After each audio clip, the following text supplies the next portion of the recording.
इकडे सुद्धा मोठ्या प्रमाणात मनसेचे कार्यकर्ते जमायला आता सुरुवात झालेली आहे। विशाल कडनं सुद्धा आता आपण अपडेट्स घेणार आहोत। विशाल,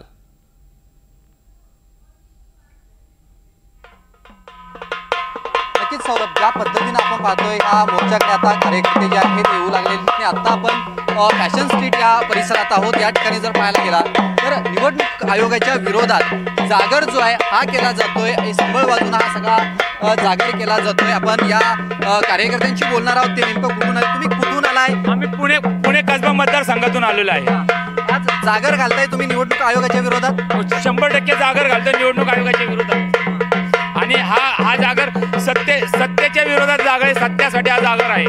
सत्तेच्या विरोधात सत्यासाठी हा जागर घातलेला आहे। कुठून आलाय तुम्ही? हे सगळे लोक तुमच्यासोबत जोडलेले आहेत। दोन बंधू आज एकत्र चालणार आहेत। दोन बंधू ते एकत्र येणार, ते सगळ्याची वाट लावणारच या जागरण गोंधळाने। काय सांगाल, सकाळपासून आलाय, कुठून आलाय तुम्ही? प्रत्येक आंदोलन असेल किंवा शिवसेनेचा कुठलाही कार्यक्रम असेल तर तुम्ही त्या कार्यक्रमात असता? आम्ही पुण्याहून आलोय।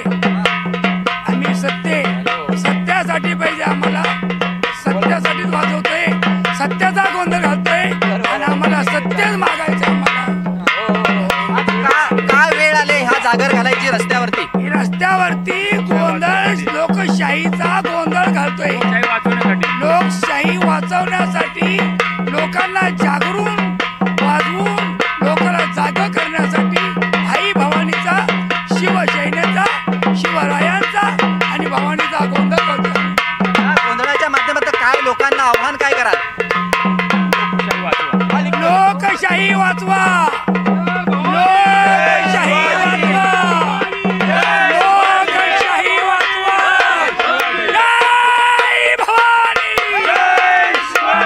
जय भवानी।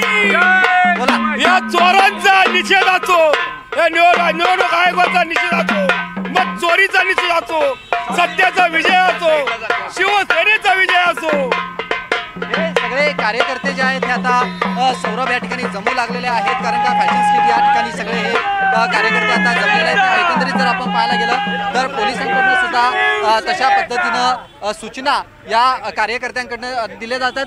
मुंडे साहेब, काय व्यवस्था केली आहे रस्त्यांच्या बाबतीत? कारण का वाहतुकीच्या बाबतीत हा रस्ता कधी बंद केला जाईल? नियोजन योग्य ते नियोजन केलेलं आहे। आता सध्या गर्दी मोठ्या झाल्यानंतर संख्येने गर्दी येते, काय आव्हान कराल तुम्ही?